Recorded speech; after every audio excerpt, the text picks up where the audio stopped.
200-year-old Bible.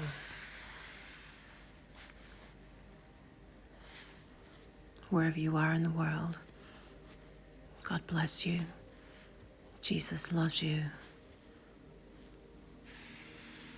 I hope you enjoy this little series of going through Genesis according to this 200-year-old Bible with all these incredible engravings, illustrations. I hope you're having a nice day wherever you are in the world. God bless you. Genesis chapter 12.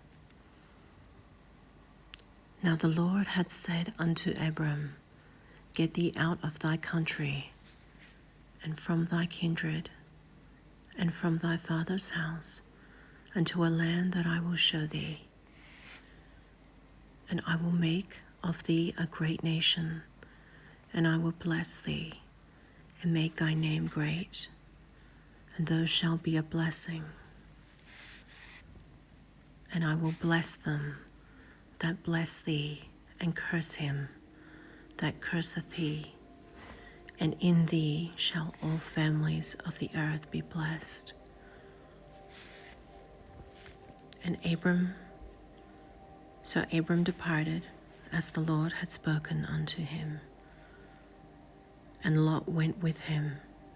And Abram was 75 years old when he departed from Haran. And Abram took Sarai his wife, and Lot his brother's son, and all their substance that they had gathered, and the souls that they had gotten in Haran, and they went forth to go into the land of Canaan. And into the land of Canaan they came.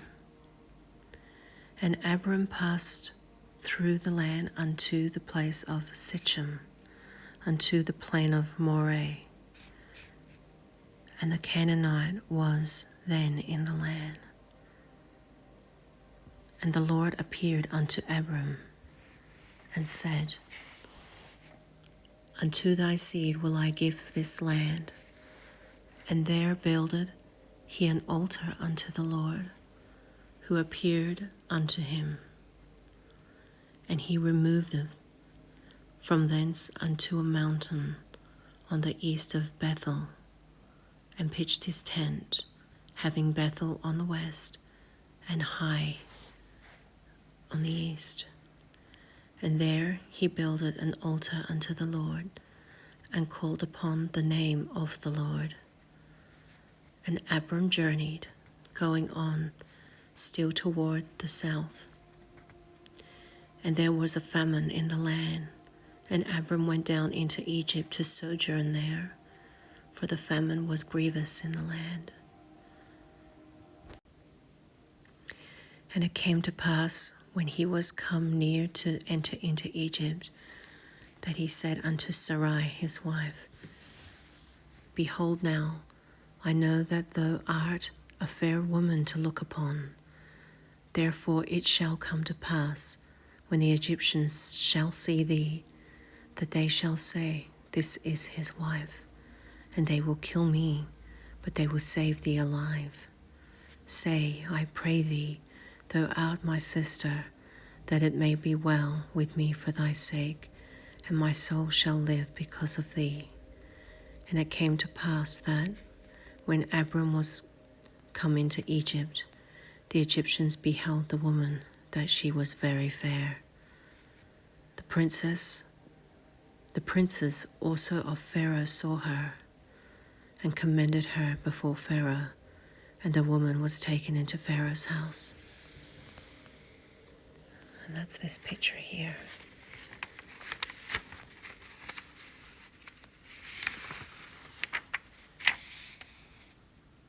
Sarah taken into Pharaoh's house.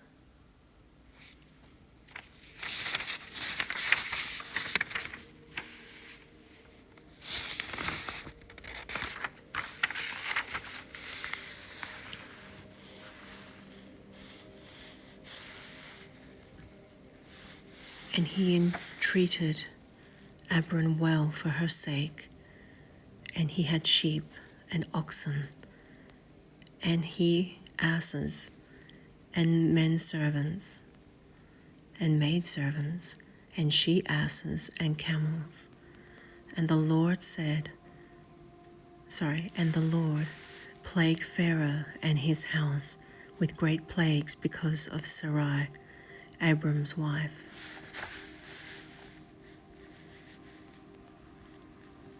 And Pharaoh called Abram and said, What is this that thou hast done unto me? Why didst thou not tell me that she was thy wife?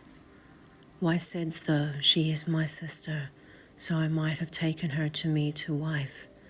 Now therefore, behold thy wife, take her, and go thy way.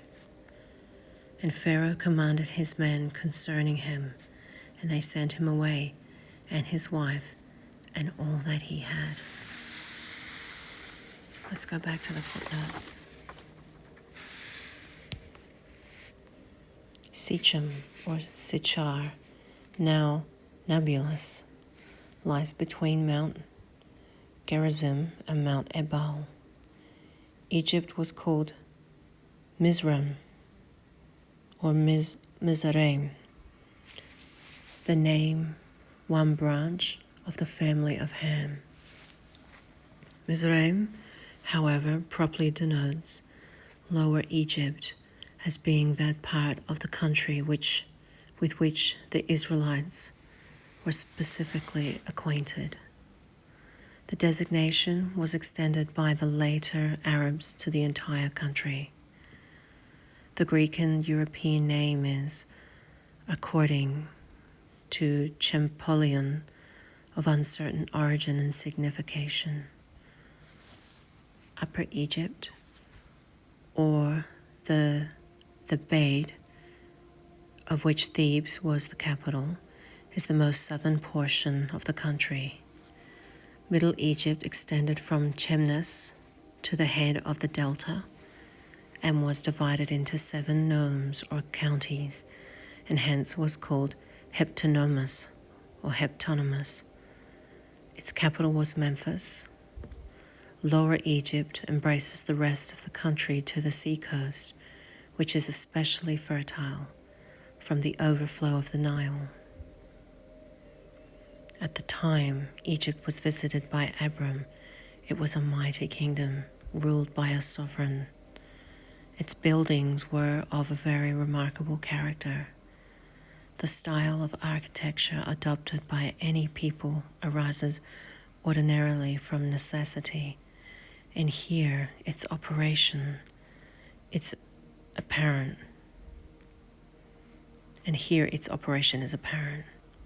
The Egyptians wanted to keep out not only the rain and the wind, but the hot rays of the sun, and in doing so, they succeeded. The sea of sand on which their edifices were reared, presenting to the eye a dull, monotonous landscape, required diversity in their architecture, and this also was gained. The contrast, therefore, between an Egyptian building and one intended for the undulating and rich landscape of Greece, ignorantly attributed sometimes to a deficiency in genius and taste, supplies proof, on the contrary, of intelligent and sagacious adaptation. Every part, in fact, appears in the highest degree appropriate.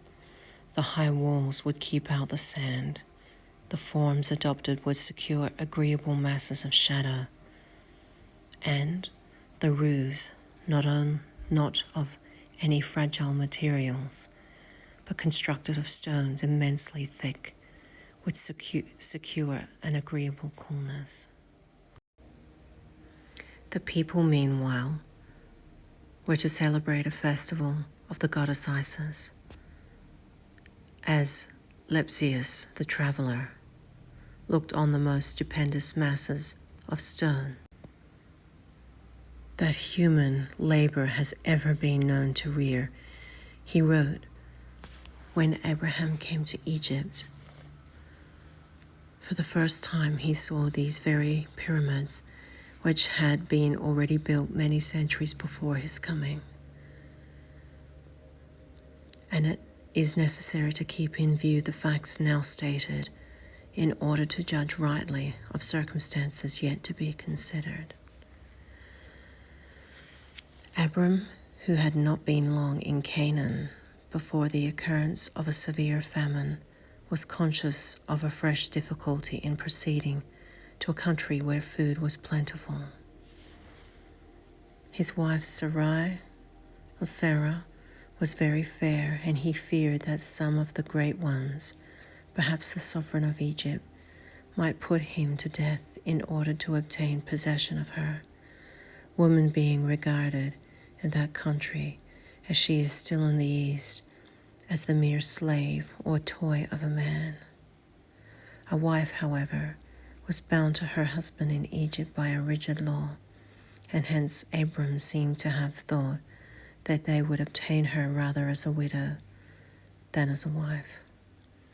In the East, at the present time, a sovereign may, at his pleasure, take possession of the daughters or sisters of a subject without being chargeable by his people with an act of violence. But to take a man's wife against his will would be declared by Orientals submissive, as they usually are, an intolerable outrage. Now it was clearly Abram's duty, going as he and his wife did to Egypt, with the object escaping the famine in Canaan, to commit himself and her to the providential care of the Almighty. But before he entered it, his faith became weak, and he preferred expediency to principle. Sarai was indeed the daughter of his half-brother Haran, and so far, according to Eastern usage, she was his sister. But when Abram entreated her to speak of herself as such, he intended that she should deny her being his wife. This, if not the utterance of a falsehood, was an equivocation. It admits of no defense, and its record by the sacred writers is one proof out of many of their invariable fidelity. The name of Pharaoh appears to have been merely a prefix to that of the sovereigns of Egypt, as Caesar and Augustus were applied to emperors of Rome. As the word Pharaoh in the language of Egypt meant the sun, so when the monarch was called Pharaoh, he was invested with the highest attributes of which the people could conceive. For as the sun rules the day, he became the object of idolatry at a very remote period.